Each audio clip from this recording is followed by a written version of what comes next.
Here I have HUAWEI Y7 and let me show you how to enter the EMUI mode on the following device. So at the very beginning, let's start by pressing the power key. Let's choose power off and touch power off again just to confirm the whole operation.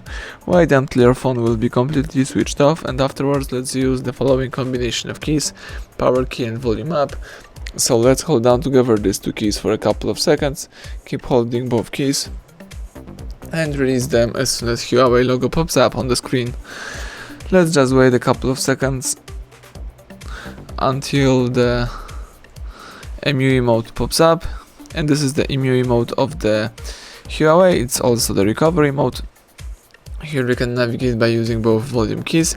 As you can see here, we can wipe data factory reset, so you can accomplish the hard reset operation, or you may choose wipe cache partition to wipe the cache files on the following device. If you would like to quit this mode, let's choose the first option, which is reboot system now. Let's press power key to confirm it, and the device is simply restarting and rebooting.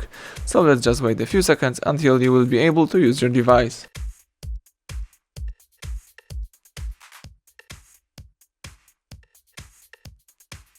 Excellent, now you may use your phone. Thank you for watching, please subscribe our channel and leave a thumbs up under the video.